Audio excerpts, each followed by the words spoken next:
self-defense case where sometimes it might be necessary for the defendant to take the stand about why they would feel the need to use lethal force, right? But you make and it's her decision alone. You think there's a chance she might take the stand and testify? I don't think there's any chance. I don't think there's any chance she testifies. I don't think she would do well on the cross-examination. And that's really because, you know, the tough thing about the fact that she has been so vocal is that now the Commonwealth gets to take her statements, use them whatever way they want. And the only way to really rebut the context in which the Commonwealth presents the statements would be through Karen Read's own testimony, to get up and say, that's not what I meant.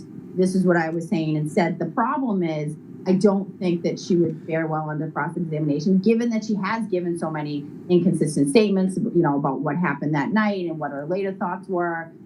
So I don't think there would be any benefit to her testifying. So my prediction is basically zero chance. Yeah, I don't think, my legal recommendation, I don't think she should either, but, you know, sometimes defendants decide to do it. But things have gone, you know, nothing is as it seems in this case. So I probably shouldn't say zero, maybe 1%. Look, I'm always reminded there was a case that we covered here on Law and Crime about a guy who was accused of murdering his father and chopping up his body, this James Scandarito case. And he took the stand and said that he and his father were doing drugs, and his father, you know, I think maybe had a heart attack, and he panicked and chopped up the body.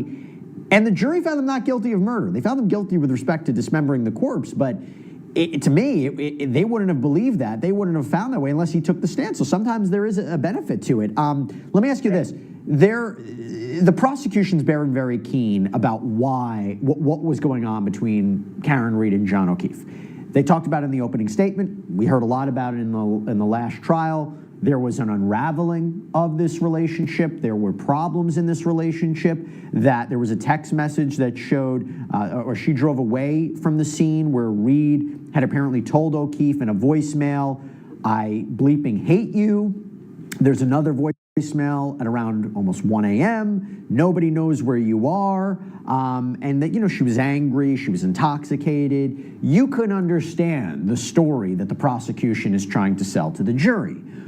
To be clear, Catherine, in case somebody is joining this case, doesn't know too much about it, what would be the motive for someone else to kill John O'Keefe? A Brian Albert, Brian Higgins? Why would people in that house want to kill John O'Keefe? Well, there's been three named third-party possibilities by the defense: Brian Albert, Brian Higgins, and Colin Albert. Obviously, Colin Albert is not going to be in this trial, so I don't. He was excluded as a potential third-party culprit by the court, so it's probably not even worth talking about because it's not going to come into evidence. Yeah. But with the defense's perspective, they say essentially that, you know, Brian Higgins, because he had this texting sort of relationship, one-time kiss with Karen Read, that maybe, you know, he got into a fight with John O'Keefe. I mean, it's a little tenuous, to be honest, the motive. And they're going to lay a basis for it, and maybe they'll see where they go with this third-party culprit evidence. Catherine, I'm getting word that court is back in session, so I want to thank Catherine Loftus for coming on, talking all about this. Excellent insight. Really appreciate your time. You were fantastic. And everybody out there, submitting them here on the Lunchtime Show. We're going back live into that court out of Massachusetts.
Court of the session, please be seated.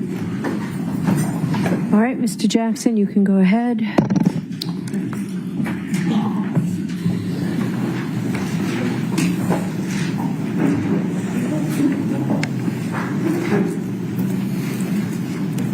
May I, Your Honor? Yes, Thank you. please. Firefighter Nuttall, over the lunch hour, did you discuss anything that we had discussed this morning or earlier in the session with anybody about your testimony? No, sir. Okay. You did mention earlier today the EMTs that were with you that responded to the scene. You mentioned, I think you said Tony Anthony Flamati, correct? Yes, sir. You mentioned Kelly, and I want to say Matthew. Matt Kelly. Matt Kelly? Yep. Yourself? Correct. And of the three of you, two of the three of you were and are paramedics, Firefighter Flamati and yourself, correct? Correct. Do you know the name Katie McLaughlin? I do. Who is Katie McLaughlin? She is a firefighter paramedic for the town of Canton. Was she also on the call? She was. You didn't mention her this morning. It did not come up. She responded on the initial dispatch on engine 3. You were asked who responded with you, correct? Yes, sir. By Mr. Brennan. Yes, sir. And you mentioned yourself. You mentioned Tony Flamati. You mentioned Matt Kelly. Yes, myself, firefighter Flamati, and firefighter Kelly responded in ambulance 1 together. Okay. And how did Firefighter McLaughlin respond? So she was assigned to engine 3 that night. She was with Lieutenant Woodbury and firefighter paramedic Frank Walsh. Is she also, in addition to Walsh being, it's Frank Walsh? Yes, sir. In addition to Firefighter Walsh being a paramedic, Katie McLaughlin was also a paramedic? Correct. Okay. So she responded to the scene at the same time as you, generally, but in a different ambulance? In a fire truck, in a piece of fire apparatus. She was in engine 3. Got it, engine 3, okay. And she was with you, generally, when I say with you, at the scene during the entire time that you're describing the events that you described with Mr. Brennan on direct examination? For the most part. Okay. She then left in a particular ambulance, correct? Yes, so she ended up driving ambulance 1 to Good Samaritan. And ambulance 1 was which ambulance? Ambulance 1 was the initial ambulance that myself, firefighter Kelly, and firefighter Flamati responded in. And is in the ambulance with you and firefighter Flamati, correct? She is driving. So the three of us are in the back in the patient compartment. She is up front in the driver's seat. Once at the hospital, did Firefighter McLaughlin go into the hospital with the other firefighters? I believe so, yes. So she was with you in the engine, she was, although in the driving cab, she was with you, ambulance in the driving cab. She was also with you right after the scene at the hospital, correct? Yes, sir. And she was also with you later after you cleared the hospital and went back to the station? Yes, sir. You had discussions with Firefighter Flamati about the incident. That would be normal protocol. Correct. Almost like a debrief. Sure. You had the same types of discussions with Firefighter Kelly, Matt Kelly. Yes, sir. I'm guessing that you probably had the same sorts of discussions with Firefighter Walsh. I actually don't know if I saw firefighter Walsh when we got back. The weather was right at shift change, and the weather getting back was also getting worse, so I honestly couldn't speak to that. And you also had conversations with Firefighter McLaughlin after you cleared the hospital and got back to the station as well? She was part of the debrief, yes, sir. Okay. And all of you discussed what you did, saw, and heard, generally speaking, while at the scene, correct? Those are more in terms of getting equipment wrangled, really kind of how they go. What did we use? What do we need? What are we going to have to restock when we get back? Right. But there also was obviously discussions about what had just happened. I mean, you were dealing with a dead or dying police officer on a lawn, on a snow-covered lawn in a cold environment. I honestly couldn't speak to that, sir. I honestly don't remember. It's because you don't remember, correct? Well, like I said, it's mostly, those debriefs are usually, they're very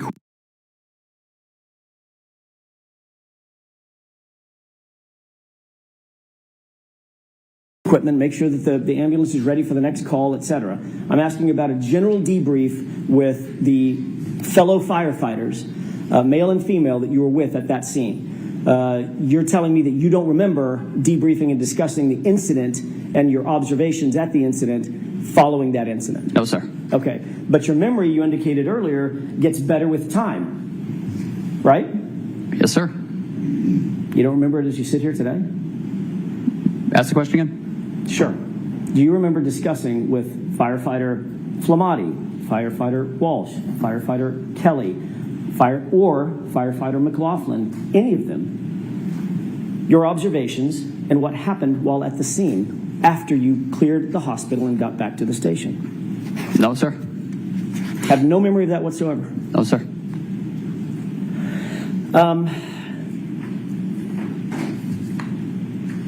When we left off before lunch, I was asking you about a hematoma and a laceration over the right eye of Mr. O'Keefe. Do you recall that? Yes, sir. I asked you, is being punched in the face, can that lead to a small laceration like you saw and a hematoma like you saw? Objection. I'm going to allow it. You answer that question? I couldn't speak to how that injury occurred. Is it consistent? Are those injuries, just those injuries, are those consistent with being punched in the face? Those injuries could be sustained from numerous ways. And yes, it could be from that. It could be from others as well. Okay, so that's what I'm asking you. It could be, in other words, it's consistent Yes, with sir. being punched in the face, correct? Correct. Thank you.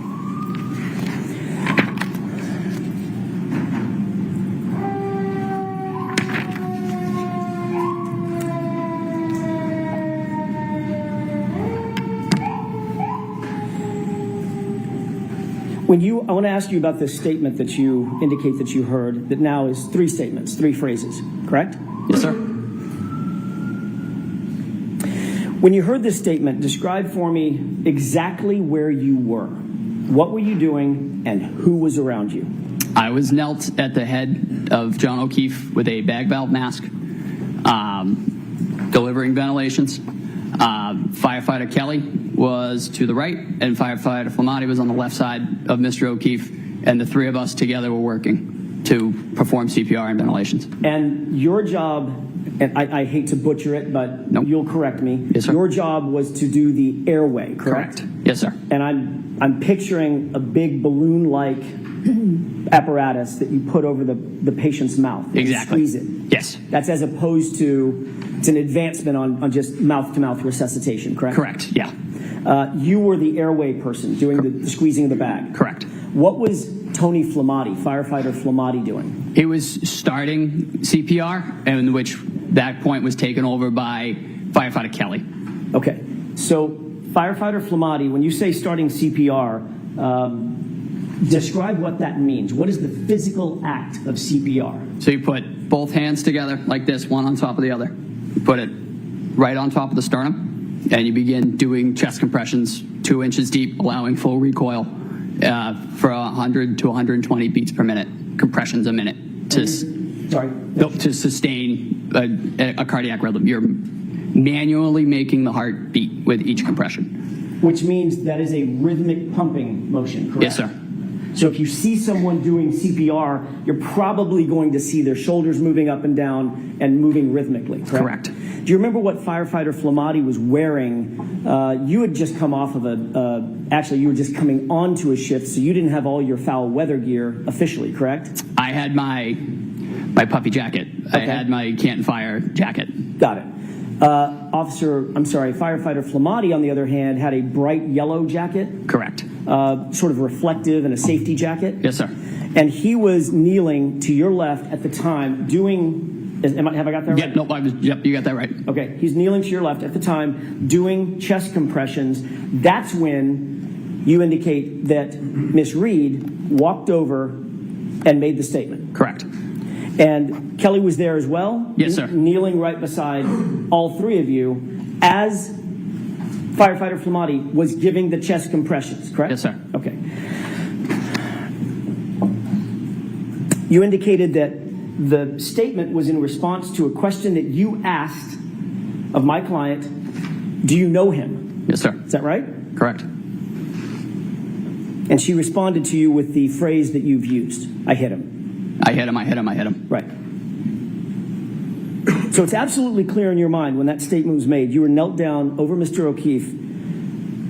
Firefighter Flamati was doing the CPR, and Kelly was with the both of you. when you posed that question? Yes, sir. It's a very detailed memory. Yes, sir.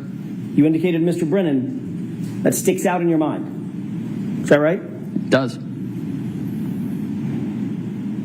But that's not at all what you told Trooper Proctor on February 8th, just 10 days after this incident, is it? I don't recall what I told Trooper Proctor. I thought your memory got better with time. I don't recall that meeting. Okay. I recall meeting with him, but I don't recall the extent of what was discussed. You literally don't in that meeting in that formal interview with the lead detective on this case. We discussed the case, but I don't, in his words, I'm not sure what he put down. What you said to Trooper Proctor on February 8th, 10 days after this, was you overheard Miss Reed say, "I hit him" one time to another female that she was talking to. Correct? Objection. No, I'll allow it. Did you say that? I have no memory of this, Your Honor. Okay, next question. Did you say that her statement was an answer to a question posed by the female or a discussion with the female? Break that down for me, sir. Sure. Did you tell Trooper Proctor on February 8th that what you heard was Karen Reed speaking to a female, not answering a question that you posed? Again, I don't recall that specific question. Did you tell Trooper Proctor on February 8th while you were rendering aid, and at the time you heard the statement, Miss Reed was actually praying over John? Your words, praying over John. I don't recall ever saying that.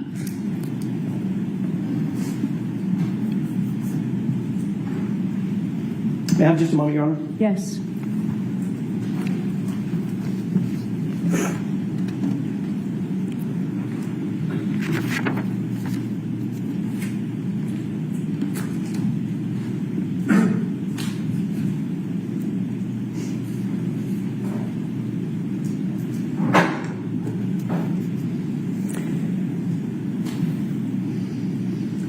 Did you say that you observed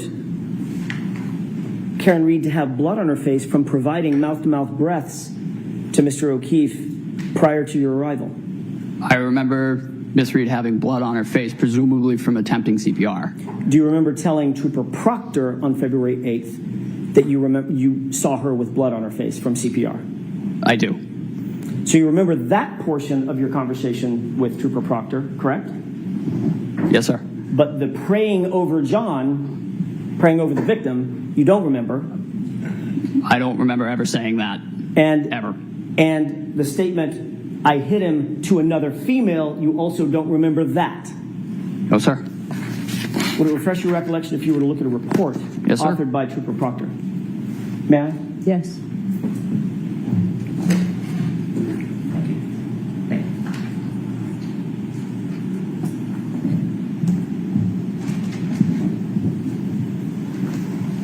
May I direct the witness's attention to the second page, Your Honor? All right, why don't you take a look at that, sir?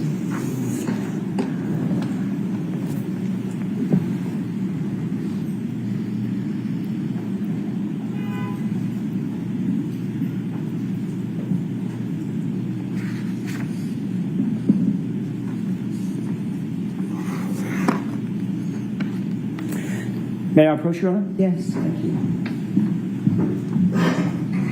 Sir, did you have an opportunity to glance at the report that you were just shown? Yes, sir. Does that refresh your recollection about your conversation with Trooper Proctor that he put in a report? It does not, sir. So as you sit here, you have no memory of what you just read in this report from Trooper Proctor, the lead investigator on the case? I have no recollection of ever saying that anybody prayed over anybody ever in this case. You did see it in his report, though. Right. Sustained. You've admitted under oath that your memory of the events at that time, from that time frame, January, February 2022, is faulty, correct? No, sir. In your April 2024, it's April 30th, 2024 testimony from last year.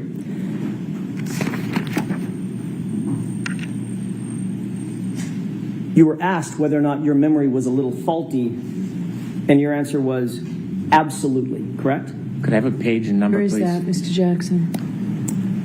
Volume 8, page 151, lines 14 through 16. Can you give me the lines again? Lines 14 through 16. I'll just allow counsel to get that up.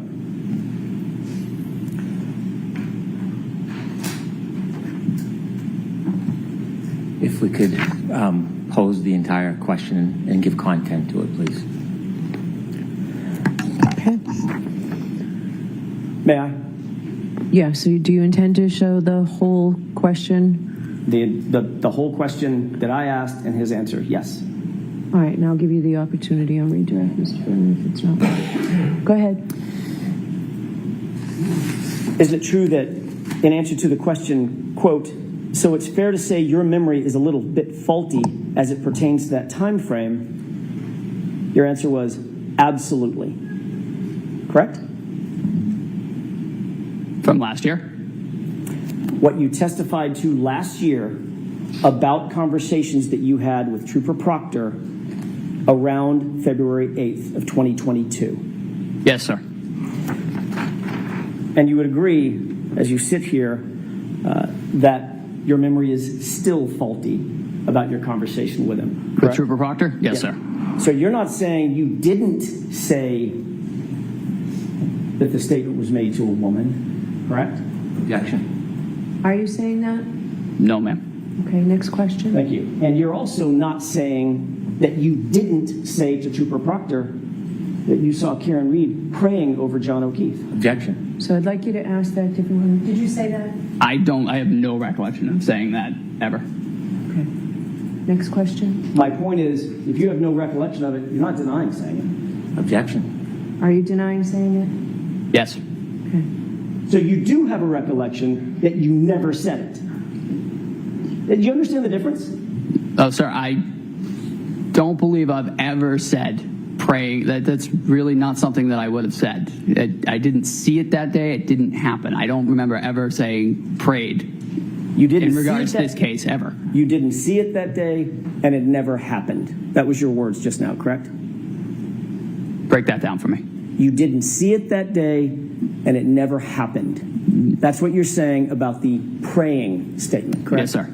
And in that same exact statement, you also included the phrase, I hit him, correct? No, sir.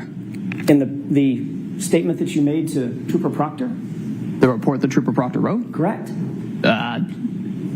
Again, I don't remember ever saying the words praying over him.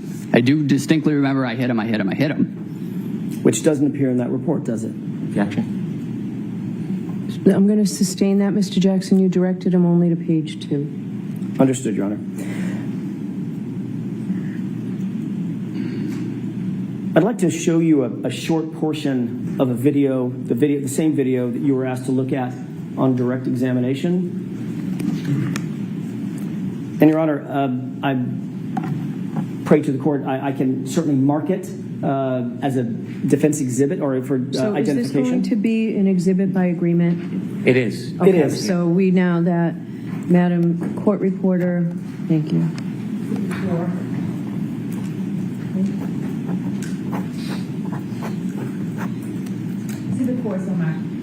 Thank you, Your Honor.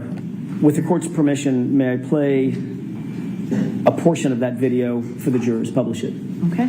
Which portion so people know? I'm going to start it at about, I want to say 6:55. Mr. Wall could cue that up.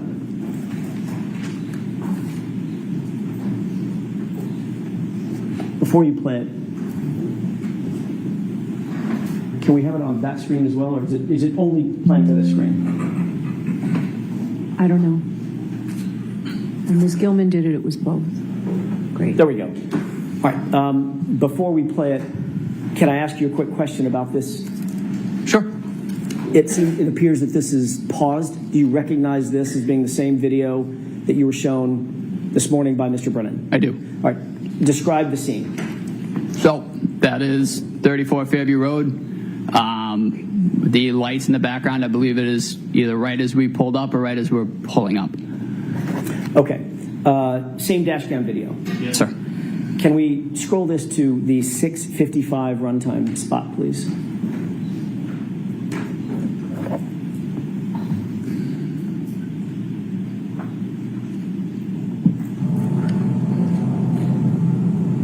Pause it. Okay. Do you see the individual on the left? Far left. Yeah, the jacket? Correct. Yes, sir. Who's that? I believe that's firefighter Flamati. You previously indicated that firefighter Flamati was on his knees providing CPR at the same time you were knelt down providing the airway. This isn't when it was That's stated. not my question. Is that what you said? Can you repeat the question, please? Sure. You indicated earlier when you heard this statement by my client, you were very detailed. Firefighter Flamati was knelt down providing chest compressions at the same time you were knelt down providing airway support for Mr. O'Keefe, correct? I had also said that at some point, That's a firefighter yes or no Flamati question. had Objection. So I'm going to let the witness answer the question. transferred CPR to firefighter Kelly. Firefighter Kelly did take over compressions at one point. Okay. That's not my question. Okay. My question is an easy one. Did you say that when Miss Reed walked over to you and you had this dialogue with her, she made that statement that firefighter Flamati was on his knees providing chest compressions at the same time you were knelt down providing airway support? Yes, sir. Okay. Firefighter Flamati, your testimony, appears to be standing up right there, correct? Yes, sir. Let's play the video forward for just a second. Stop it. What did you see firefighter Flamati do just now? I believe he just knelt down. Okay. So at this point, he's kneeling for the first time, correct? Yes, sir. And he's about to provide chest compressions as your memory serves, correct? Yes, sir. All right. Let's go ahead and play it forward.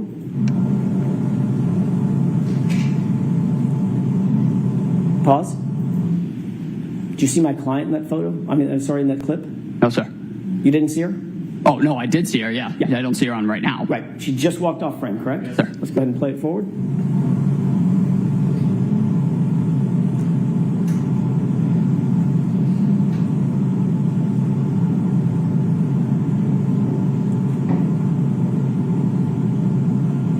Stop it. You see my client walk back into the frame? Yes, sir. At this point, you were watching firefighter Flamati. He appears to be now providing CPR, correct? Yes, yes, sir. Okay. And my client is nowhere near you, correct? At least for this clip. No, sir. Okay. Correct. And the clip that I just played before, the few seconds that I played before, nowhere near you, correct? Is that right? Yes, sir. Let's go ahead and play it forward.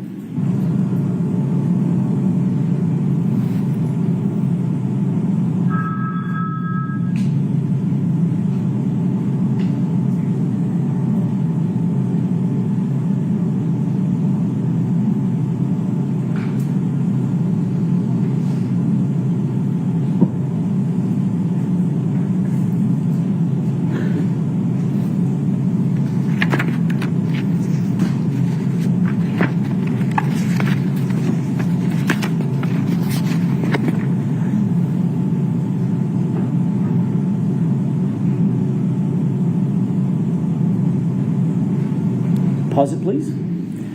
What do you see happening on the screen from screen right to screen left at this juncture? We're bringing in the stretcher. Okay, go ahead and play it. Pause it. Do you see where my client is right now? You back it up 2 seconds? Sorry, I lost With the view. court's permission, I need to ask the Yes. court's permission. Thank you.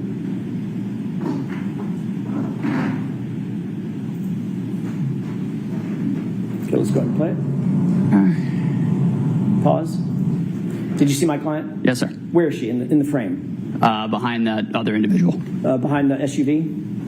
I believe she's in front of the SUV and behind the other individual. Okay. I'm at the SUV, that's the white SUV that's in Yes, sir. the far distance. Yes. That's the back of the SUV. She's behind it, right? Correct, yes. Okay. Not near you. No. Okay. Let's go ahead and play it.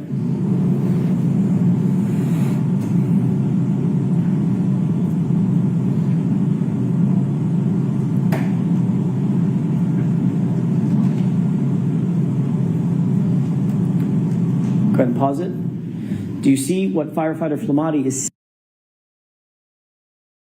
Entire clip. Chest compressions? Okay, let's go ahead and play it.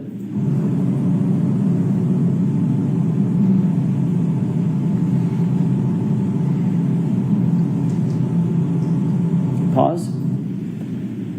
What's happening now? Where Mr. O'Keefe's. Mr. Flamati, firefighter Flamati, was giving chest compressions. It's captured right here on this video, correct? Yes, sir. Okay. And now Mr. O'Keefe is up on the stretcher, and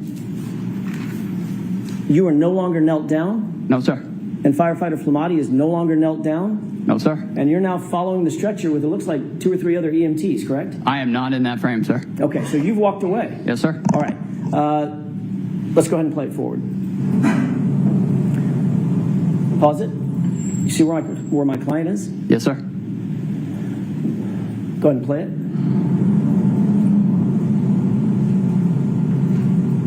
Do you see firefighter Flamati or firefighter Kelly continuing to give chest compressions? Yes, sir. Which one is that? Do you know? I believe it's firefighter Flamati. Flamati? Believe so. Okay, so he's still doing all the chest compressions from start to finish? Yes, sir. Okay.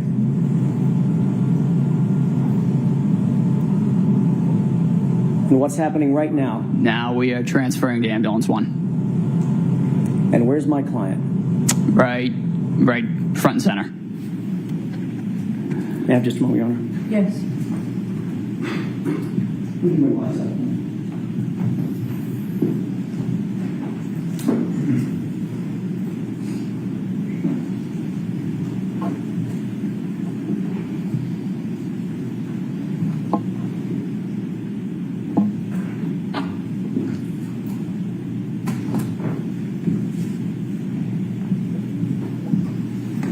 If I may have just a second.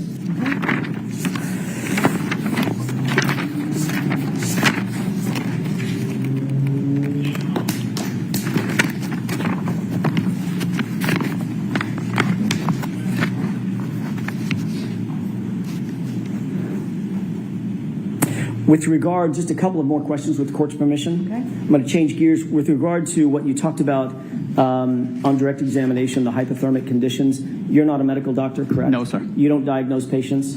Sir. You're not diagnosing that John O'Keefe suffered from hypothermia that night? No, sir. Thank you. That's all I have. Okay. Can you follow up, Brian?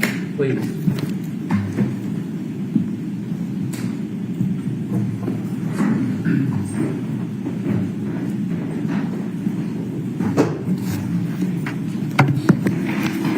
Firefighter Nuttall, the video the defense just showed you, did you notice any differences between that video and when I showed it to you, and that it doesn't have the time on it?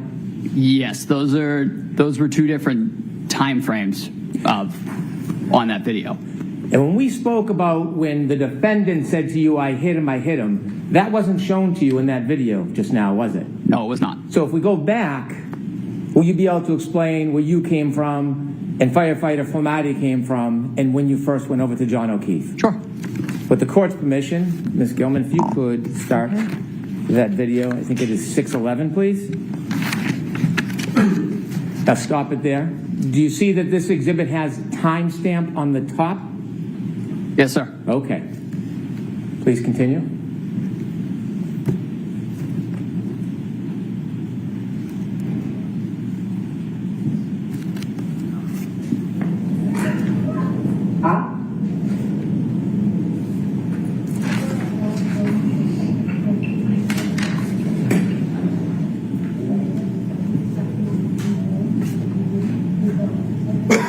Could you stop, please? Do you see the red lights on the left? Yes, sir. Is that when you believe that you first arrived? Yes, sir. And that note says 6:11:05. Could you continue, please, Ms. Gilman?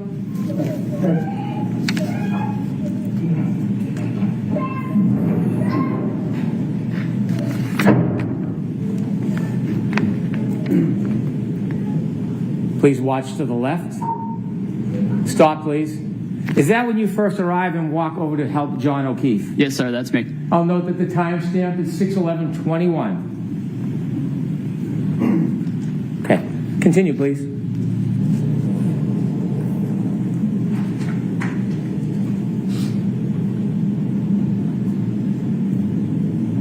Stop, please. Did you see firefighter Flamati come after you? Yes, sir. Was any of this shown to you during those questions? No, sir. No. Continue, please.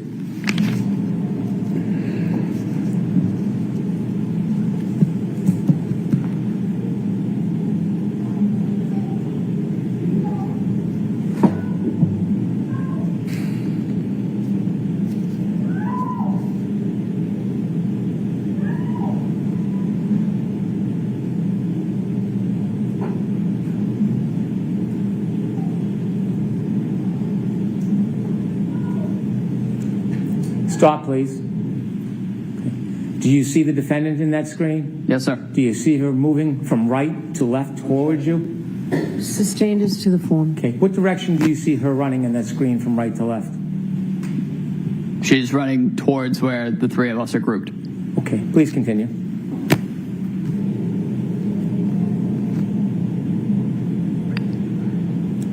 Stop, please.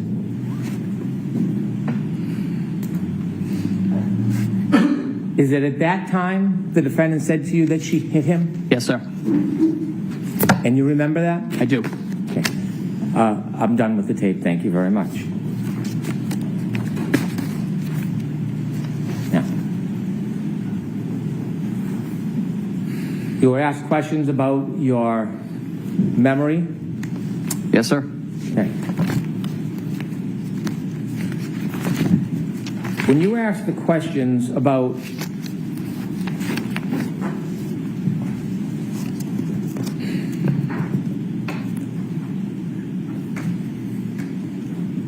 Trooper Proctor, when you were saying that you didn't remember, were you referring to the conversation with Trooper Proctor, or were you suggesting you didn't remember what happened that morning? I don't remember the interview with Trooper Proctor. I remember it happened. I don't remember the substance of what was discussed entirely. I remember we discussed that morning, but...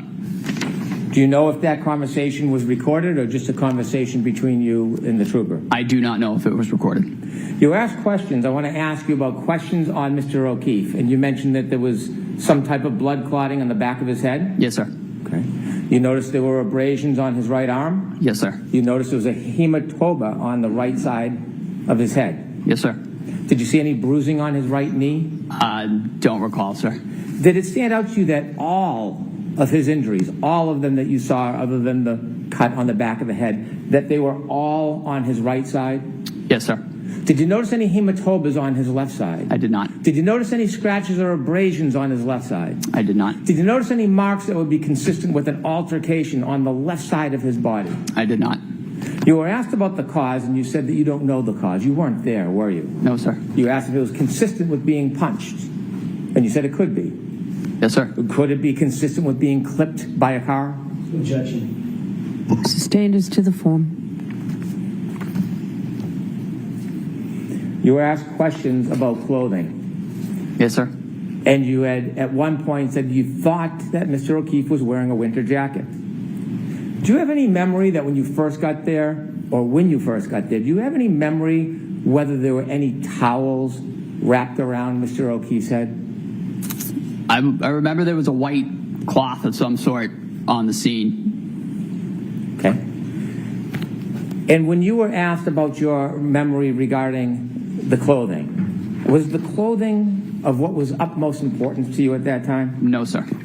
And why is that? I was, again, focused on Mr. O'Keefe's airway and ventilation. Okay. And when you were asked about the clothing, do you remember if you added anything else about your certainty or uncertainty about clothing when you previously gave a statement or testimony? I believe when I testified last year, I did note I had no part in removing any articles of clothing or anything like that. That was not my job in the back of the truck. Do you remember any recognition of the fact whether you were certain or not about clothing? Repeat the question, sir. I'm sorry. Well, is there anything that would refresh your memory about what you had said about clothing? Objection. Ask a different question first. You had mentioned that you had some difficulty about clothing. Do you remember what you had previously said? I remember there was some difficulty of getting the individual's fingers through clothing just because they were so cold. They were difficult to manipulate. Just they really was not conducive to getting clothing off easily.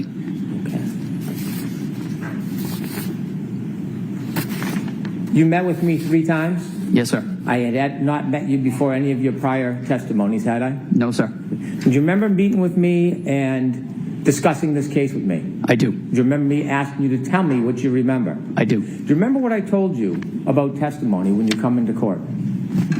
Yes, sir. What would I tell you? I remember we discussed that just tell the truth.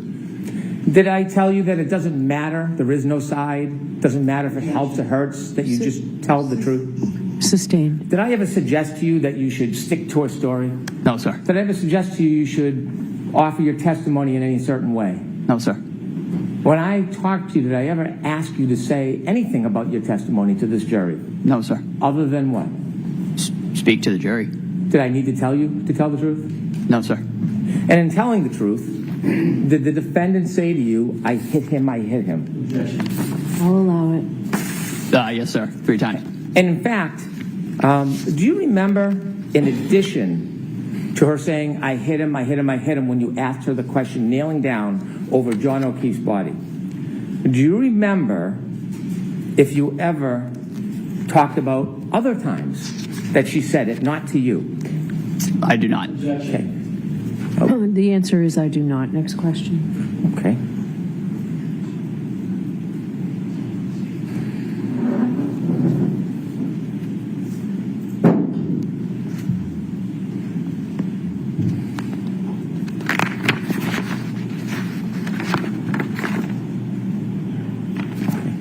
Do you remember testifying previously in this case?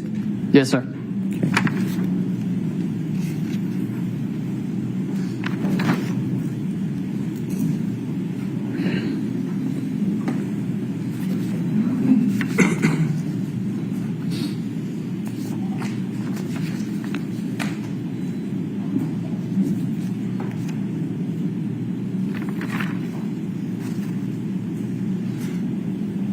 Do you remember at all discussing whether or not, after she left you, whether or not the defendant was still talking and speaking? I'm sorry, sir. Repeat the question. Do you remember, after the defendant left you and made that statement to you, do you remember did you hear her speak to other people after you?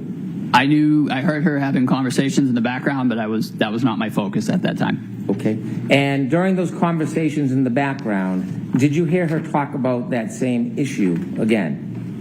I believe she said it several times, but the 3 times she said it to me were what stuck out to me. Okay. And when she said it to other people, it wasn't directly to you? No, sir. So watch the form of the question, Mr. Bowman. And when she said it to- Stating the objection. When she said it to other people, do you know who she said it to? I do not. I'll allow it. So the answer is I do not. I'm sorry. Do you remember when she said it other times who she said it to? I'm going to see counsel at sidebar for this.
Sir, after the defendant came over to you and spoke and then left, do you remember hearing her make further statements? Yes, sir.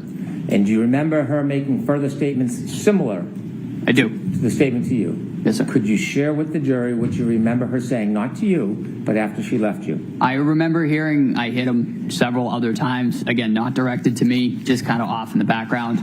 I'd like to reiterate, we were really focused on the patient at that point. We were trying to provide care. Thank you, sir.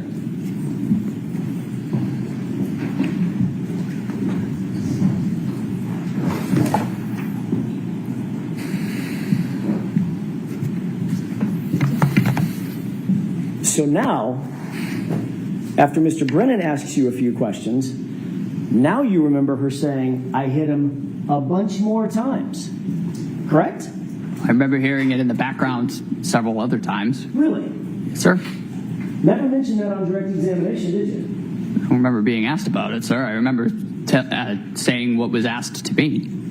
You were asked, did you ever hear the defendant, Ms. Reed, say anything about I hit him? And your answer was, she said to me, in answer to my question, I hit him, I hit him, I hit him 3 times, and that's it. To me. You didn't clarify that, oh my gosh, she's running around like a chicken with her head cut off, screaming I hit him to everybody else under the sun. It was, again, it was behind me in the background right. as I was providing patient care. Again, that was not my focus. Okay, so you didn't really hear her say anything in the background, because you weren't focused on that, right? I remember hearing a generalized commotion in the background, but again, that was not our focus. So generalized commotion is very different than hearing her say, I hit him to other people, correct? You'd agree with that? Yes, sir. So what you actually heard was the chaos and the commotion of a chaotic scene, correct? In the background. In the background. As you focused on your patient care, correct? Yes, sir. Okay, not specific words coming out of my client's mouth, correct? To the question that I posed, do you know him? You're right. We're off that question. Okay. That question, I got it. Yes, sir. Triple I hitters. Correct. But with regard to what Mr. Brennan just asked you, the generalized commotion, to use your phrase, in the background, you didn't hear any specific words coming out of my client's mouth, did you? I heard I hit him. But again, it was in the background and it was not my focus. Well, why didn't you say that on direct? That's kind of an important point. It's why you're here.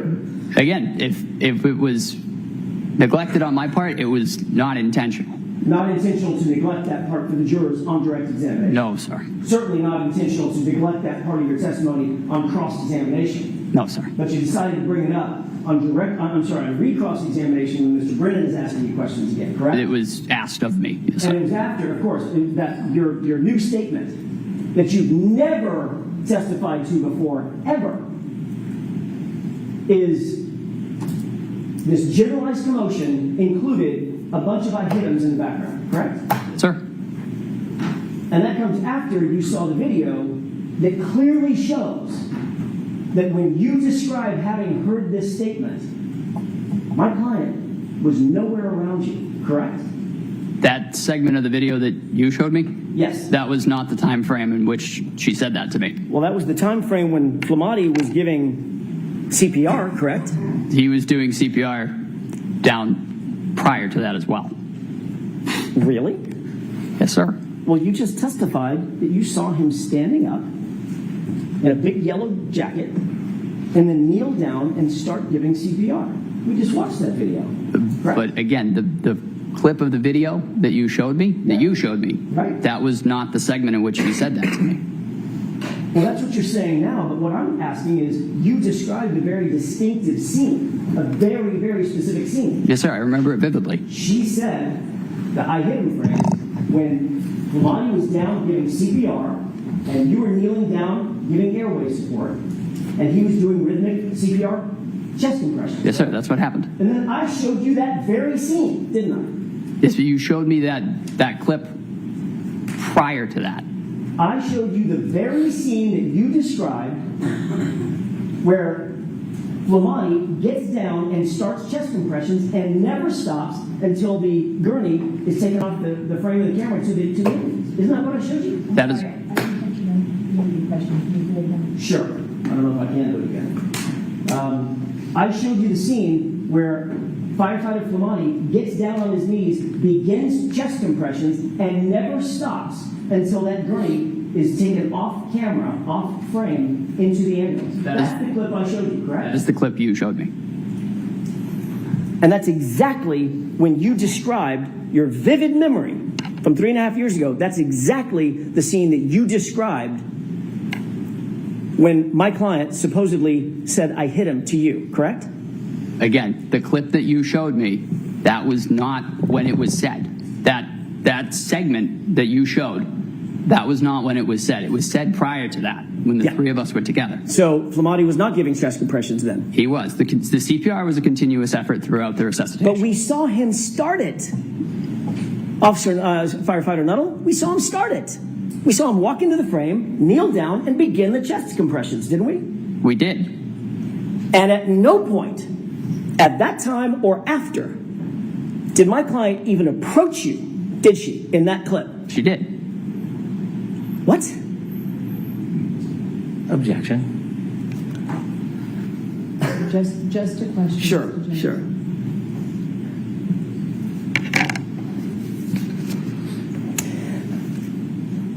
Do you need to see that clip again? Yes, please.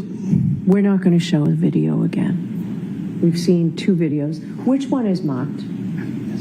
The The Commonwealth. one with the timestamp in Right. the top? It's the exact same video. One has a timestamp, one doesn't. Just to be clear, you described a very detailed scene in which firefighter Flamati got down on the ground, on his knees, and began CPR. Yes, sir. We saw a clip that it played fully through. Starts and stops, but it played fully through, correct? Yes, sir. That was true and accurate video of what happened that day, Yes, sir. that morning, correct? Correct. And from the time firefighter Flamati began his CPR, he never stopped. Went all the way through until the gurney was taken off the camera, correct? Correct. You also described very clearly before you saw the video that the time when my client walked over and you had this dialogue and you heard this statement, it was during the time that firefighter Flamati is given the CPR, correct? You described it. Yes, sir. But when we actually see firefighter Flamati giving the CPR, as per your description, at no time did my client walk over and have a conversation with you, did she? She did in the video. In the portion that Mr. Brennan played you, was firefighter Flamati giving CPR at that point? As I said previously, Was as well. he or was he not? Yes or no? Objection. I'm going to let the witness answer the question. Firefighters Kelly and Flamati were trading off CPR. Tony started doing CPR, and it was passed off at one point to firefighter Kelly. Firefighter Kelly at that time was a BLS EMT. Firefighter Flamati was a paramedic. They're going to move towards firefighter Kelly performing CPR because at that time his skill set was not as advanced as firefighter Flamati's, as Tony's. But they did switch off. That is a routine cardiac arrest. We switch off compressions. But the video that Mr. Brennan showed you was earlier in time, a few seconds or a minute or two earlier. Yes, sir. You'd agree with that, correct? I would. And firefighter Flamati had not begun CPR, had he? I don't believe so. That's right, he hadn't. But that's the time that my client walked over your general area, correct? Correct. Before CPR was started, correct? CPR was started immediately, sir. Can we wrap this up? I don't know if we can, Judge. Give you a couple more minutes. Do you understand the confusion? Objection. Sustained. All right, a couple more questions on this.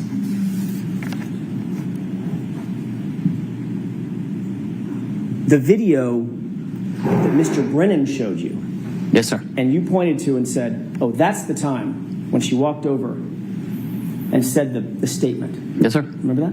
I do.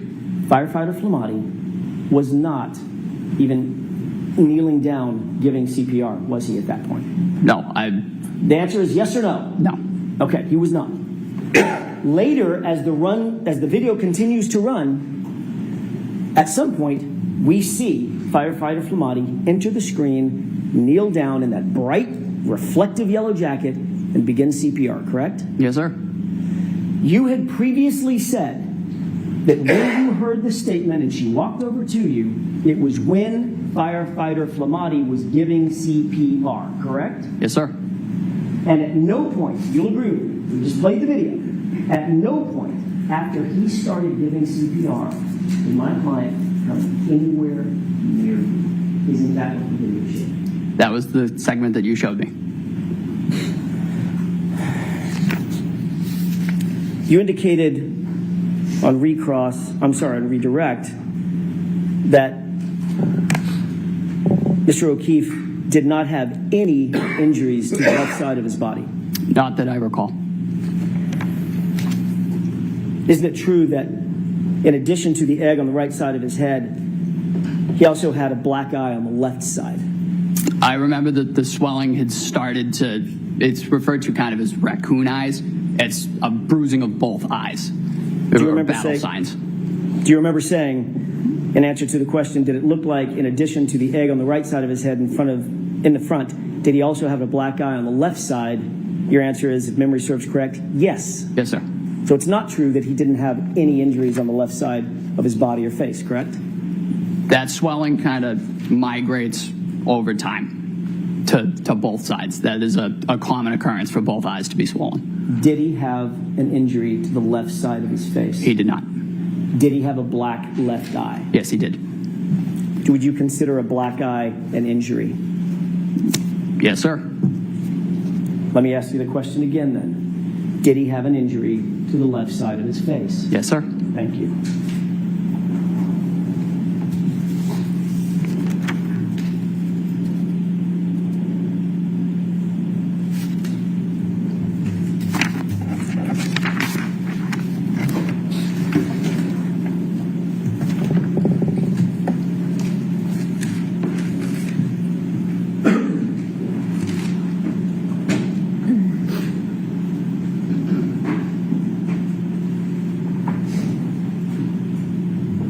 One last question. You indicated that it was a chaotic scene outside on that front yard. Yes, sir. Fire engines, ambulances, patrol vehicles, engines running, diesel engines, flashing lights, people screaming, people talking over the howling wind, correct? Yes, sir. Did you ever see the homeowner come out the front door? I don't recall. You don't recall, or you didn't? I have no idea who the homeowner is. And you never saw anybody come out the front of the house? No, sir. That's all I have. One issue. Briefly. I want to see counsel at Zybar.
Sir, in Mr. Jackson's questions, he asked if you had ever said that you heard the defendant say, "I hit him,"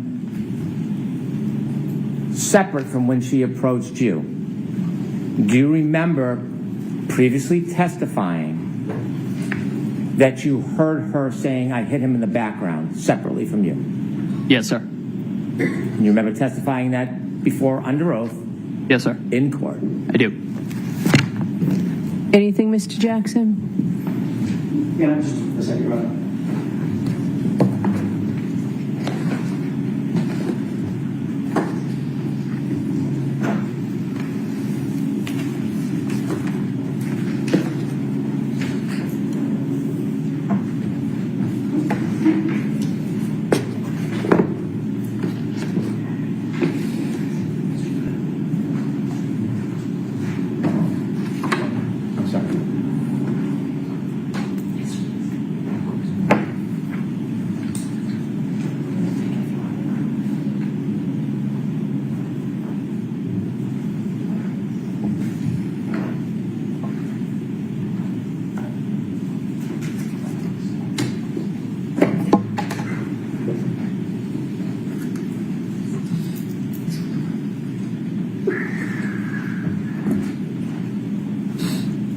Thank you, Your Honor. If I may? Yes. Just a quick question, Firefighter Nuttall. When you were asked to recite your memory of that day on February 8th, 2022, just 10 days after this incident, did you ever say that you heard in the background, "I hit him" over and over again? I don't recall. All right. When you testified at the grand jury, last question, when you testified at the grand jury, did you ever say that? I don't recall. But again, your memory is better now than it was then. Right? Yes, sir. All right. Firefighter Nuttall, you are all set. Thank you, ma'am. All right, your next witness, Mr. Brennan. Thank you. The Commonwealth calls Kerry Roberts.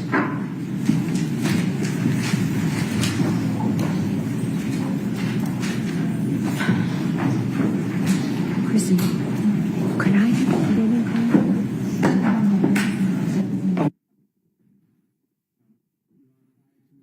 In the stand, I did have an exhibit I would like to introduce and Okay. play for the jury. Okay. And this is clip 2. No objection from the defense? No, Your Honor. And you're marking this as an exhibit? Yes, Your Honor. Okay. Do you have something for the court reporter to mark? We can put it on a zip drive. We can discuss collecting all the clips and putting them on the same zip drive, or we can use different zip drives, whatever the court's preference is. So we need something. So we need something physical. You can play it and then we'll mark it. Ms. Gilman, do you have a separate clip? Jim, is that right? Thank you. I can have this marked, Your Honor. Thank you. Goodbye. All right, Ms. Roberts, please. Okay, thank you. We'd like to play this first and then call Ms. Oh, okay, Roberts. I'm sorry. Thank you, Your Honor.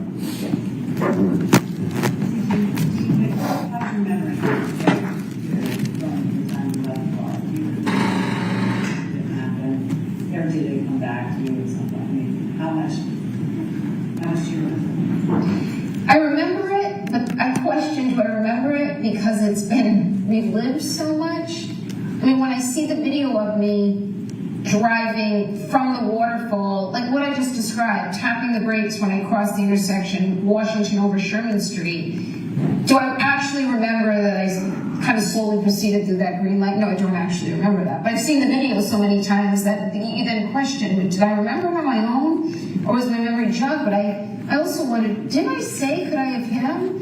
Or was it told to me that I said I hit him? And I knew I never could have said that, so the closest I must have said was, did I hit him? I know I said I hit him, but did I really say it as many times as law enforcement's claiming I said it? Thank you. I now call Kerry Roberts.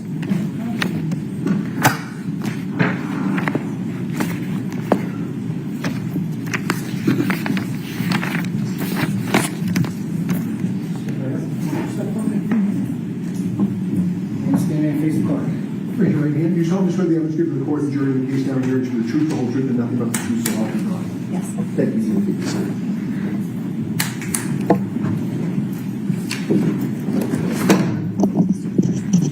K-E-R-R-Y. All right, Mr. Brennan, whenever you're ready. Thank you, Your Honor. Good afternoon, Ms. Roberts. Good afternoon, ma'am. Good afternoon. Could you please introduce yourself to this jury? Hi, my name is Carrie Roberts. Ms. Roberts, where do you live? I live in Canton, Massachusetts. How long have you lived in the area for? I was raised in the Boston area, North Shore, South Shore. I went to high school in Braintree, and I moved to Canton about 12 years ago. Do you live alone? No, I live with my husband and 2 children. How old are your children presently, this day? My son is 13, my daughter's 15. Do you work? Yes, I do. Without identifying specifically where, can you share with us a little bit about what you do? I'm an executive assistant, and I've been with my company for 18 years. Ma'am, if you could just move the microphone just a tiny bit closer. Thank you very much. You have 2 children, you're Yes. married, Yes, and you live in the area. yes.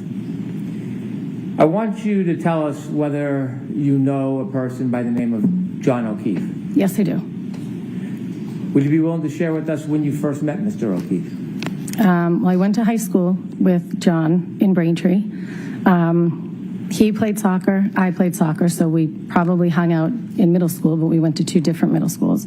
And then I hung out with him more in high school. He was a year older than me. His sister was 2 years older than him in school, and his brother was younger, so at some point I was in high school with each of his siblings. Did you at some point become friendly with John O'Keefe? Yes. Could you tell us about that? When his sister Kristen passed away, and then her husband Steve passed away, they lived in my neighborhood. John took over for the children and moved into my neighborhood as well. When John took in the children, did you offer any assistance or any help to him? Yes, before John was even going to take over, he was going to potentially move in with his brother-in-law and the children to help out. And then when his brother-in-law passed away unexpectedly, John took over, and I jumped in because I was a friend from high school that he knew, and he had all kinds of people helping, but he sort of said, I'm going to lean on you for right now because I know you best. And I knew his parents and his siblings, and so I introduced him to my husband, and we jumped in. It was, preschool drop-offs, preschool pickups for my son and his son, and just from then until the time of his death, we were just friends, very close friends, and we hung out all the time. The children hung out all the time, and he was the emergency contact list at my children's school to call if something had happened. Were you close friends before he took over the care of the children? No, I wasn't very close friends with him then. Were you close with his family before he took over care of the children? No. Did your friendship with him develop after he took care of the children? Yes. You mentioned you have a son? Yes, I do. And is your son the same age as John's nephew? Yes. Was there any common interests or activities that engaged your son with John's nephew? Well, they went to in-home daycare together. They went to preschool together. They went to pre-K together. Then they went to elementary school. They've played baseball together since they were T-ball. My son plays hockey. Patrick tried hockey. He didn't like that. So we spent a lot of time at the baseball fields together. As you spent a lot of time together and had mutual care of children, did your relationship with him grow closer? Yes. And can you share a little bit with the jury how close you became? Well, John was a bachelor, and he didn't have any children of his own, so when he took over for the children, he sort of, leaned on us to kind of guide him and, all the things to do if someone has a headache and, if there's an ear infection or, he had his mom and dad also helping as well, but I was right up the street. So if I would go to BJ's, I would call and say, can I grab you anything? if I would go to Walmart, any of the places I would go, I would call and say, do you need anything? Can I help you? Can I grab something for you? And he did the same. We just sort of all chipped in and helped. As your friendship grew, could you tell us a little bit about your relationship with John? John and I were very close. We spoke on the phone and hung out. He became very close with my husband as well because he was right down the street. But we just had a friendship, a very close friendship. Tell us about the day-to-day activities and how you would try to assist John with the children. Well, John moved across town. I don't remember when. I forget how many. Patrick, I think, was in 5th grade or 4th grade, and I would take him home with me on Wednesdays because John would be working. So it was more of a, if he was at my house and my daughter needed a ride the other side of town, he would take her with him. We were just very close friends. We did a lot together. We would do baseball tournaments together. We would have drinks together. We would, all the things friends do. As you grew closer to John and helped with the children, did you become closer with his family? Yes. And who specifically did you become closer with? Mrs. O'Keefe and Mr. O'Keefe, his parents, and Paul I would see from time to time, but not a lot. He doesn't live in Canton. But Mr. and Mrs. O'Keefe would be there all the time to help as well. And Mr. O'Keefe would take my son and Patrick, the nephew, out to Dunkin' Donuts all the time.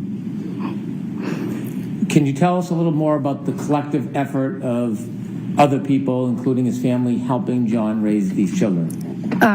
There was a lot of us that jumped in to help. It was not just me.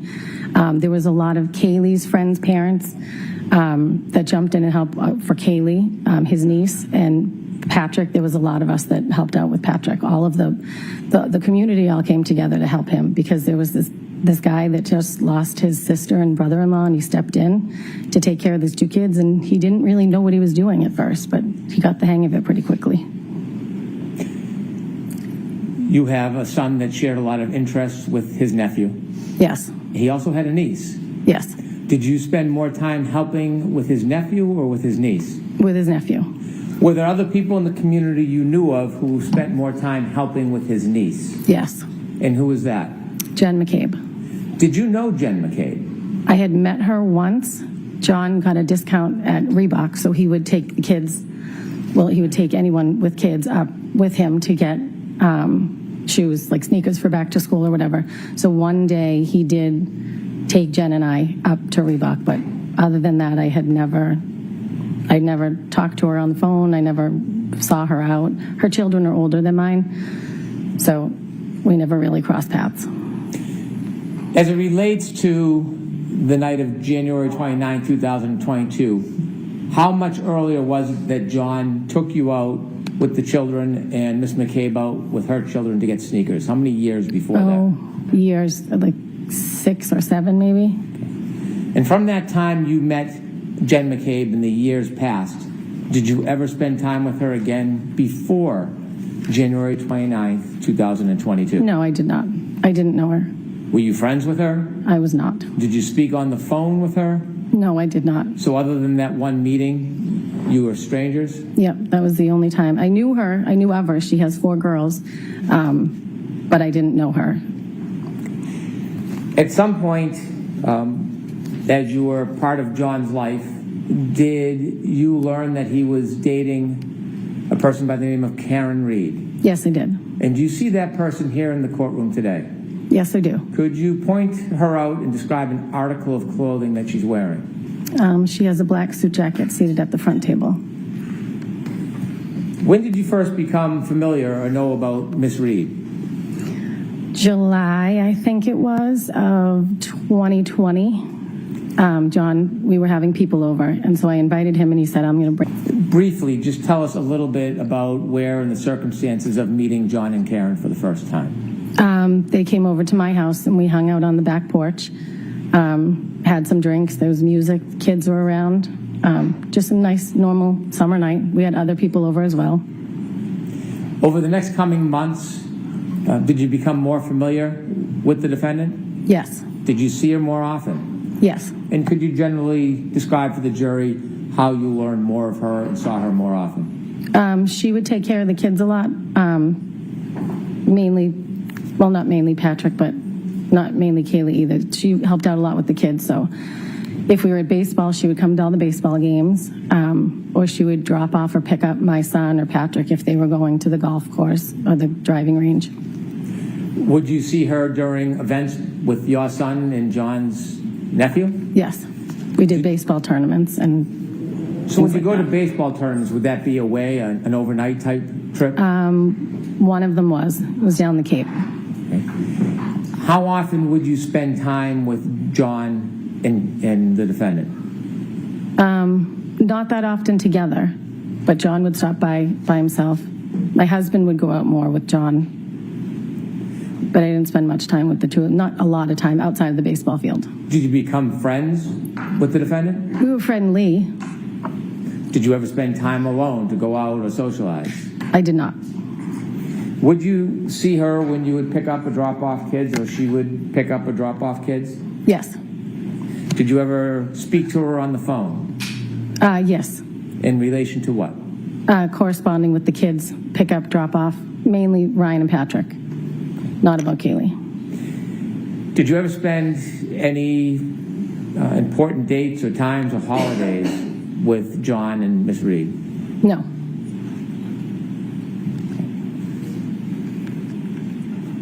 I want you to take us ahead to January 28th, 2022. Okay. On January 28th, 2022, do you remember that day? Yes. Generally, what do you remember about the day of January 28th, 2022? There was a blizzard coming, and it was my daughter's friend's birthday. So we were going to be going out celebrating that night, but we did it on the early side because there was a blizzard coming. What was your plan for that evening? We went bowling. We got dinner, then we went bowling, and then I came home because I wanted to be in before the snow started. Had you communicated in any way with John that day? Yes. He texted me. My son had an issue at school. Patrick had been dismissed, I think, for a doctor's appointment. So he did text me to see how my son was doing. Did you simply text, or did you get a chance to speak to him that day? I believe we just texted. Did you go out that night after bowling? No, I did not. Was your husband home? Yes, Did he go out that night? he did. He went out with John. And do you know where he was planning on going? They went to McCarthy's, a bar in Canton Center. Had you been to McCarthy's before? Yes. Can you just briefly describe what McCarthy's is? It's a restaurant bar. There's a large bar in the middle, the seating on the left and the right. It's right in the center of town. Do you remember about what time your husband went out? I do not remember exactly. I don't know if I got home and then he went out, or if he was already gone when I got home. I don't remember. But it was he went out around the same time that I arrived home, which was on the earlier side. How many times had you been to John's home, would you say, over the past couple of years before this night? Oh, many. Many times? Many times. Were you familiar with the house and the driveway? Yes. May I approach you on? Yes.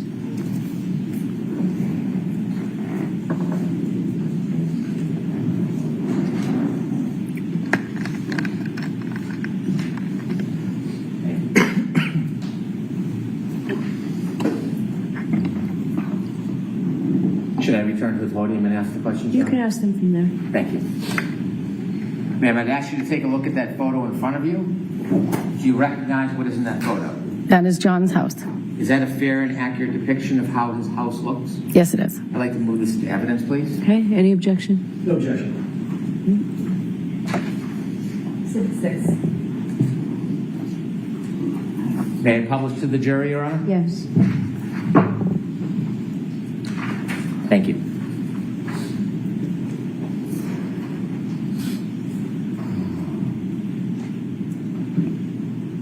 Thank you. You can take it down. I've shown you a second photo. Do you recognize what's in that photo? Yes, that's John's driveway. Is that a fair and accurate depiction of how John's driveway appears? Yes, it is. I'd move that into evidence. No objection. Okay. Exhibit 7 so marked. May I publish? Yes. Could.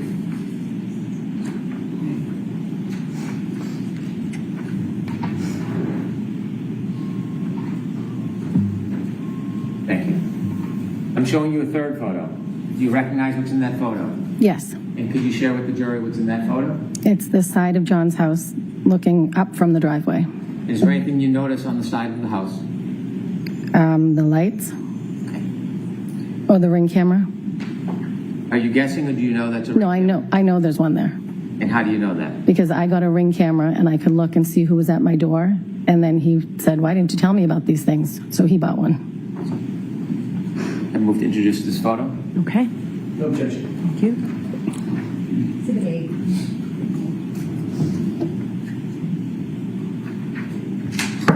May I publish, Your Honor? Yes. Ms. Roberts, with the laser pointer, could you just point at the picture and show where the ring camera is? On this screen? Yes, please. Whichever one you can do. Okay. Why isn't it working? Nope. It's on. Okay, well, you know what? Rather than use the pointer, why don't we describe? Can you describe where you see the ring camera on that picture? It's in where the two lights are under the top window. Okay, thank you. We could take that down, please.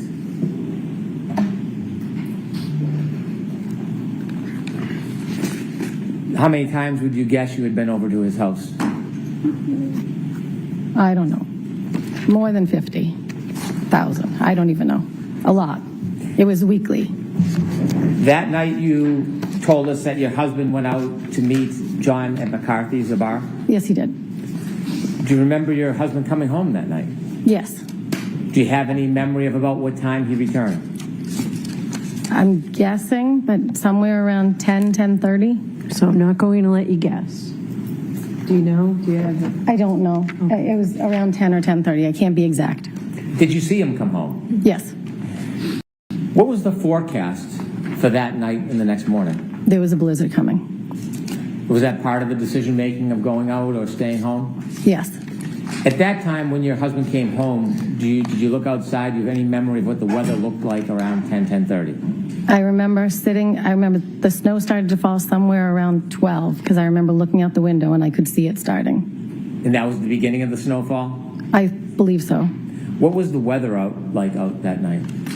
The weather that night, I think, was fine. It was cold, but it wasn't snowing yet. I want to move forward ahead. At some point that night, did you go to sleep? Yes, I did. Did you sleep through the night, Ms. Roberts? Yes, I did. At some point, did you wake up? Yes, I did. I want you to tell us what was the reason that you woke up. I got a phone call at 5 o'clock in the morning from Karen Reed. Were you expecting a call? No, I was not. Had you ever received a call at 5 in the morning from Miss Reed before? No. Share with us what happened that morning. What did you hear? Karen called and the first thing she said was, Carrie, John's dead. And then she hung up. And then... When she said that, did you have a chance to have a conversation with her? No, I did not. Describe her demeanor when she said that. She was yelling loud enough, my name, I think it was 3 times, it might have been 2. She was yelling loud enough that she woke my husband. Your husband was sleeping next to you? Yes, he was. Was she loud, yelling, screaming? Yes, she was very loud. She was screaming. After she said, Carrie, John's dead, did you know what she meant? No. And did you say this was around 5:15? This was at 5. She called me at 5 on the dot. After she hung up, what did you do? I was half asleep still. I didn't know what was going on. So I started to get up and I think I tried to call her back. I know I tried to call her back, but I don't know exactly when because I was like, what? So my husband said, what was that? I said, I don't know. Something's going on. I don't know what's going on. That was Karen. And then I tried to call her back. I know I tried to call her back, but I don't know if she answered or if she called me back the next time I spoke to her. After you, or she called you again, did you have another discussion, or did you hear her say something else the second time you spoke to her? Yes, the second time she said, I think something happened to John. I think he got hit by a plow. He didn't come home last night. Kaylee was home. He would never leave her by herself, and I was not supposed to stay at the house last night. So I think something happened to him. Did she say anything about drinking? Yes, she said, we drank so much, I don't remember anything from last night. And I said, okay, where are you now? She said, I'm driving. And I said, you need to go home. Where's Kaylee? And she said, at home. I said, you need to go home and be with Kaylee. She cannot handle this thinking. Right. So at that point, I started to get dressed. I turned on the automatic car starter so it would warm up. Told my husband, you know, I don't know what's going on. John didn't come home. And so I think my husband tried to call him, and I tried to call him. And my husband said, you're not going anywhere. It's a blizzard. He's probably on somebody's couch. And I was like, I know, but she's really upset. I'm just going to go. She wants to come here. I'm going to drive her car. And then I went out to my car and sat and waited for her. When you called John, did you get any response? No, I did not. As you were waiting for the defendant, did you make any other phone calls?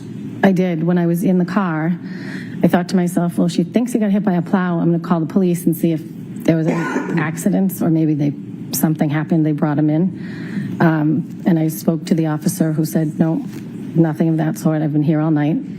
And then I called the Good Samaritan Hospital and Milton Hospital to see if they had anybody that was taken in an accident.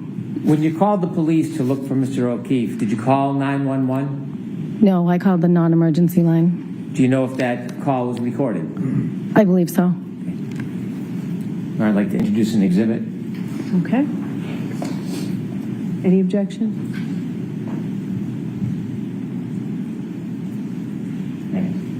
No objection, Your Honor. Exhibit 9.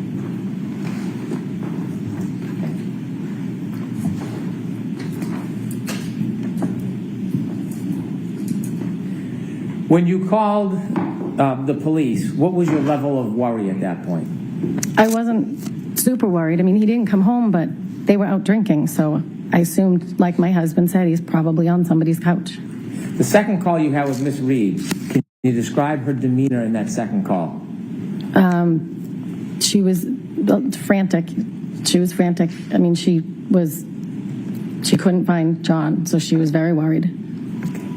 How soft or loud was that phone call? It wasn't as loud as the first one, but it wasn't a regular conversation. With the court's permission, I'd like to play the exhibit of the call. Okay. My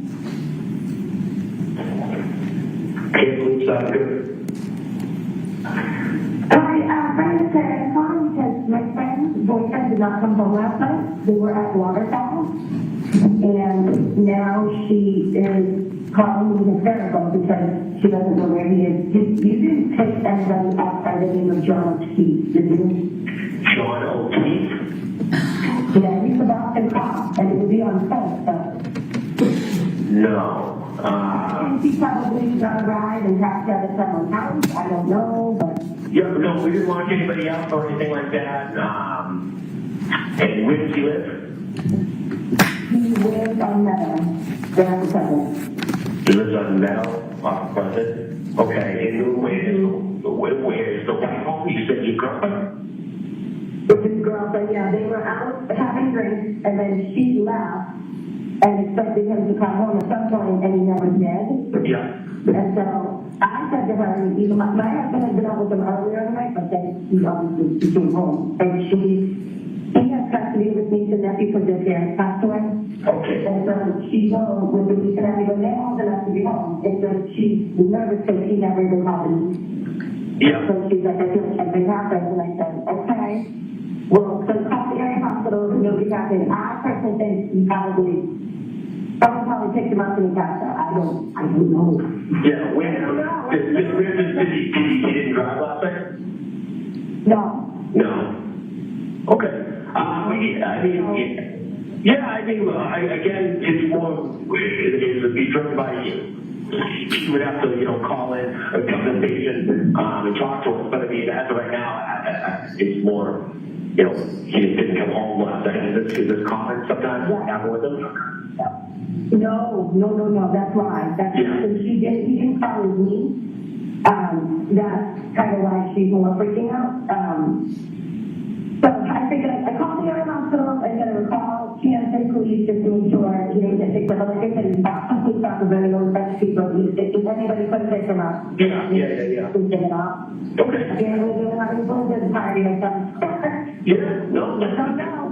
Unfortunately, I wasn't there. I was stuck here. But we didn't get any calls, anything like that. Nobody was arrested or anything like that. All righty. All right, well, thank you. All right, no problem. Good luck. Okay, See ya. thank you, bye-bye.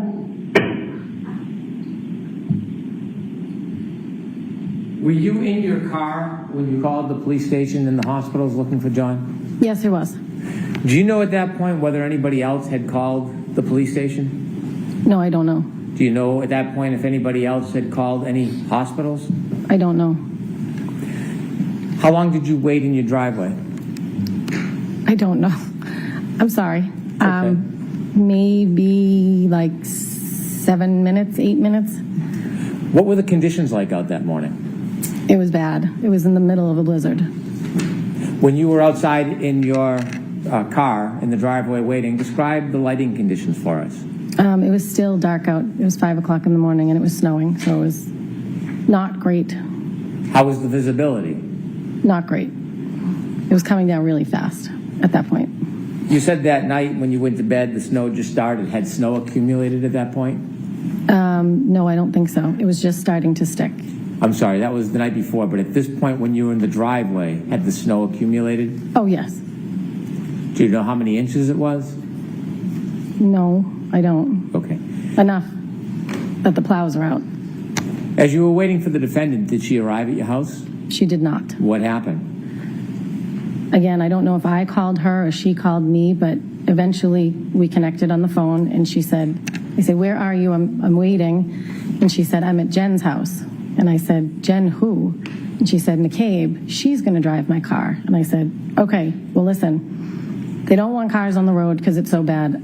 I'm already in my car. I'll come there to Jen's house, stay there, and we'll follow each other and we'll go back and drop your car off. Did you look in the house for John? Could he just be in the house, passed out somewhere? And she said, no, she hadn't looked in the house. So I said, okay, now I'm going to come to Jen's. We're going to take the car home, drop it off. We'll check around the house. And then I don't know what the next step at this point was. I just wanted to check the house. At the time you directed that you were going to meet at Jen McCabe's house and then drive to John's house, was there any suggestion by the defendant where she wanted to go? I didn't know where Jen's house was. I knew the street. I had dropping Kaylee off or picked her up a few times. So I said, stay on the phone with me so I don't know which house it is. And so when I got there, I pulled in the driveway and there was some conversation about... Can I back you up and just ask you a little bit about the drive there? I don't mean to interrupt. When you left your house, you talked a little bit about the weather conditions. How long did it take you to get from your home to Jen McCabe's? Oh, it's quick. Probably 4 minutes. What was the driving like? It was not good driving. That's why I didn't want two cars on the road. Did you have any difficulty driving through that storm? No, I mean, it was treacherous. But I was in four-wheel drive. I have an SUV. You mentioned you didn't know exactly where Jen McCabe lived. Had you been there to drop off John's niece before? Yes, but I didn't know which house it was because when I picked her up before, she was either getting out of the car at the driveway or waiting at the end of the driveway. So I didn't know which house it was. I think I interrupted you, but were you telling us that as you drove to Jen McCabe's house, you were on a Bluetooth, on an open conversation with her to help with directions? Yes, Jen and Karen were in Karen's car, and I was on the phone essentially with both of them. Do you know what type of vehicle the defendant was driving at that time? A Lexus SUV. As you drove over to Jen McCabe's home and you had some guidance finding it, did you hear any conversations in that open line with, or even any statements by the defendant? I remember when I pulled in behind her car in Jen's driveway, And at some point, Karen said, my taillight, and I looked, and Jen she must have had the brake done because you could see that there was missing taillight. When you say missing taillight, was it merely cracked? No, there was a piece missing.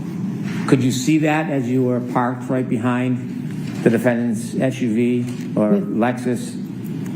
She must have been applying the brakes because you could see it, but there was a lot of snow. When you saw that the taillight had a missing piece, did you say anything? No, Did you think anything of it? no. How long were you parked behind the defendant's Lexus while it was parked in Ms. McCabe's driveway? Not long. We were just, I pulled in and then we stopped, and then the next plan, at some point in that conversation as well, or maybe on the ride, because now we're heading to John's house to drop a car off. I pulled out of the driveway, Jen pulled out, and I followed behind all the way to John's house. And at some point, Karen said, I left him at Waterfall.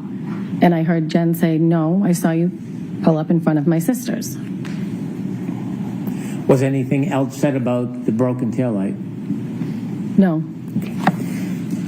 You followed Ms. McCabe? Yes. Where did you go? To John's house. Did you arrive? Yes. I want to ask you some questions about when you arrived and what you did next. Okay. When you arrived at Mr. O'Keefe's home, you're in two separate cars. Who pulled into Mr. O'Keefe's driveway first? Jen pulled Karen's car in first. So Ms. McCabe was driving the Lexus, Correct. and the defendant was in the passenger seat? Yes. After you both pulled in, tell us what happens next. We went, I wasn't sure if it was, at some point Karen showed us the taillight up close, but I didn't know if it was when we arrived or when we left. But we went into the house to look for John. When the Lexus was parked by Ms. McCabe? Facing where the basketball hoop is, not facing the street. I'd like to approach. Okay.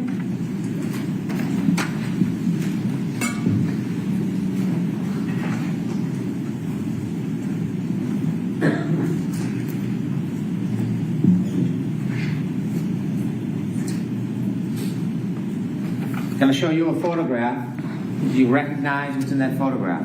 Yes, that's John's driveway. That's Karen's car on the left and John's car on the right. Do you recognize both those cars? Yes, I do. Do you recognize that photo as a fair depiction of his driveway? Yes. Do you recognize it as a fair depiction of the motor vehicles? Yes. Now, when you went there that night and you pulled in behind Ms. McCabe and the defendant, is there any differences between how that area looked when you pulled in as opposed to that photo? Well, it was the early hours of the morning, so it was dark out, and there was much more snow. And there was snow coming down. I'm so sorry. You want to think? Nope. Other than the snow and the lighting, is there any other differences? Nope. I'd like to introduce this as an exhibit, please. All right. There's no objection, Mr. Jackson? No objection. With the court's permission, I'd like to publish. Okay.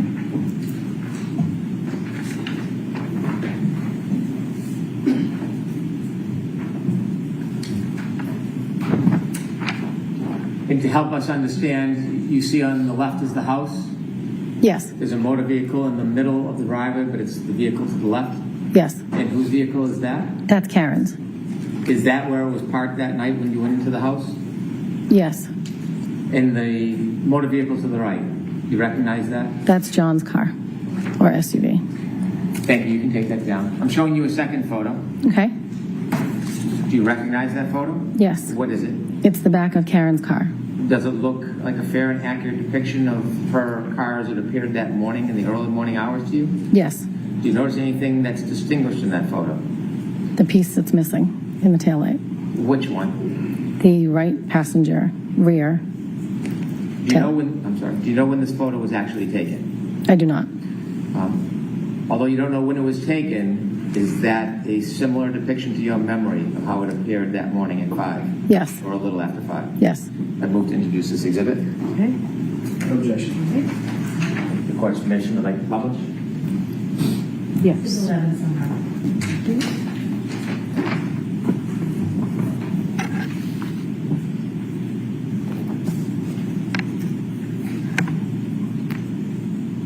We could take that down, please. After you arrived at Mr. O'Keefe's house, what was the plan to go inside? What were you looking to do? To go inside and look and see if he was passed out somewhere. So we went in through the garage, and I started looking. I think Jen ran upstairs to Kaylee's bedroom, and I just started looking through the living room. Basement door was locked from the inside, so I knew he wasn't in the basement. And then I checked the other living room. He has a big house. Then I went to the top of the stairs to check his bedroom. As you looked around, what was your mood? What was my mood? Yes. Were you calm? I mean, I was worried, so we would... At this point, Jen had already established that they went to her sister's... Sustained. Okay. Jen had already... Hold on, Ms. I'll Roberts. ask the question better. My apologies. How many rooms did you look through in John's house? 1, 2, 3, 5 or 6.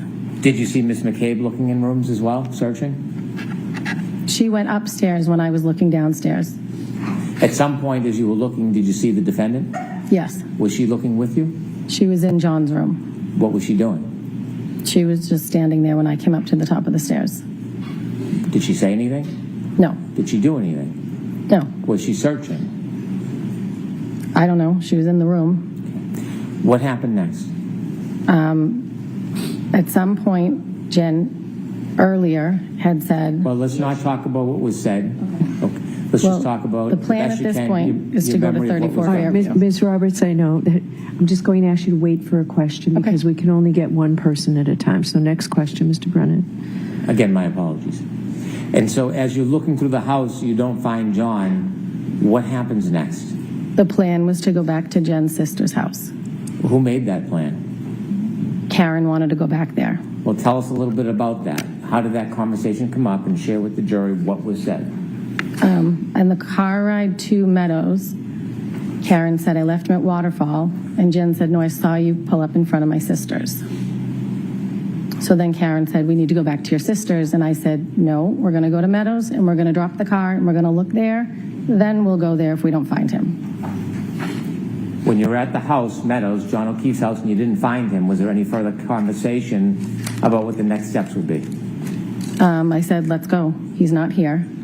But I didn't know where Jen's sister lived, so we got into the car.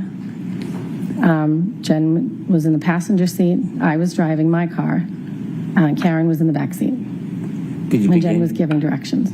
Did you begin your way towards Meadows? Yes. And it was Miss McCabe who was giving directions? Yes. As you began driving to head towards Meadows, in addition to trying to drive, were you doing anything like looking or searching? Well, yeah. We were looking on both sides of I was looking on both sides of the road in case he was walking home. Did you see Miss McCabe searching? Yes, she was looking out as well. Describe a little detail about what you saw Miss McCabe doing. She was looking out the window as we were driving. So was I, as I was driving. And where was the defendant during that time? She was in the back seat. Was there any conversation, comments, statements? Well, she would be in the back seat, and then she would be in between Jen and I, in the back seat, and then in between Jen and I. She was just very frantic. Okay. Was she saying anything? There was conversation on the way there. Okay. Was she looking as well? Did you see her looking out the windows like you and Jen? I don't know if she was because she was in the back seat. Okay. As you drove to Meadows, what was the visibility? The same or better or worse? No, it was poor. Did you make your way towards Meadows? I did. As you finally got to Meadows, was the house on your left side, your side, or on the other side? Are you talking about Fairview or Meadows? I'm sorry, Fairview. Okay. The Fairview house came up on the left-hand side. Before you got to the house, is there a tree line between that house and the house before it? Yes. There's a cluster of trees and bushes. All right, take us back. I want to talk about that morning. As you're driving and approaching Fairview, tell us what you hear, what you see, what's happening. Jen's giving directions, and it was really bad driving. I was white-knuckling because it was getting slippery. Karen wouldn't put on her seatbelt, so because she was in between us again the whole ride, and then sitting back. But she was worried because we weren't finding John. Were you having words? Yes. Tell us. I said to Jen, where are we heading? And she said, my sister lives on Fairview. And I said, where is that? She said, off of Chapman. I said, oh, okay, near Spring Lane. At some point, Bella's mom came up.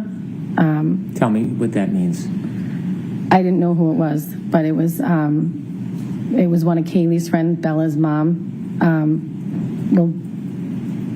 The directions, at some point Karen was talking about Bella's mom to Jen, saying she never liked me. I didn't know who this woman was that they were talking about, but apparently Bella's mom lived near where Jen's sister lived on Fairview. Did you learn any more about the relevance of Bella's mom? No. Oh, well, I think John had dated her. Objection. I'm going to allow it. So as you approached Fairview, tell us what happens. As we approached Fairview at the house. You mean the house or the street? Yes, the house. The house. Jen said, my sister's house is right up here. And I said, okay. And as we approached the house, Karen from the back seat is now screaming, there he is, let me the F out of this car. And she's out kicking the back door to get out. When you heard the defendant scream, there he is, and started kicking the car door, did you see anything? I did not. Did you see anybody? I did not. Did you look? I looked. Was there anything that impeded your ability to see far? No, it was just snow. How far could you see when she was yelling, there he is? How far could I see? Yes. I mean, the visibility wasn't great. Okay. Was she pointing or giving any direction? No, she just said, there he is. Okay. What happens next? And then I unlocked the car. I looked over, I didn't see anything, and I unlocked it so she could get out of the back seat. I looked at Jen and I said, she's crazy. And then I turned around and watched, and she ran over to a mound of snow. When she started running, before she got anywhere, did you see anything at that point? I did not. Were you looking? I was looking. She said, there he is, so I'm looking around to see where he is. And you could see nothing? I did not. Did you see her run around or directly? She ran right over to the mound of snow. Could you tell what the mound of snow was from the car? Once she got to it, yes, it was. Once she got to it, you could tell it was a mound of snow that was the length of a body. Okay. All right, I'm going to stop you there, Mr. Brennan. I need to see counsel at sidebar for just a minute, please, regarding.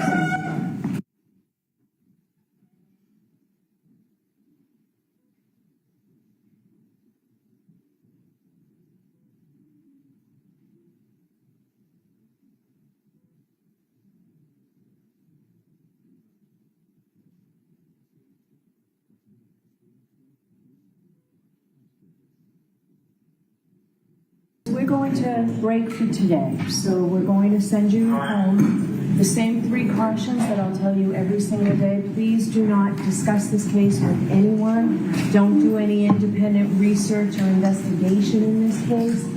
If you happen to see, hear, or read anything about this case, please disregard it and let us know. And please be extra careful with your social media. Okay?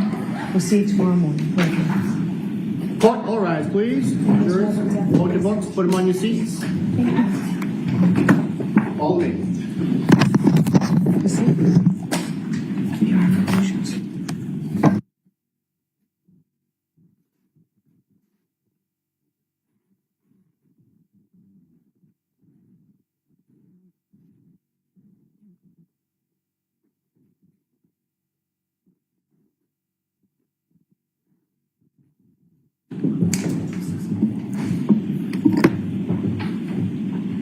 Jimmy, those motions don't do.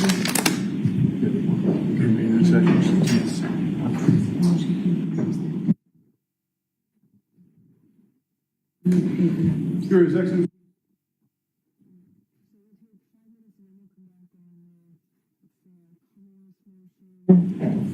To enforce compliant with the court's April 16th ARCA discovery order, and the motion to continue. All right, thank you. Thank you. Sorry, Chrissy, I didn't mean to do that.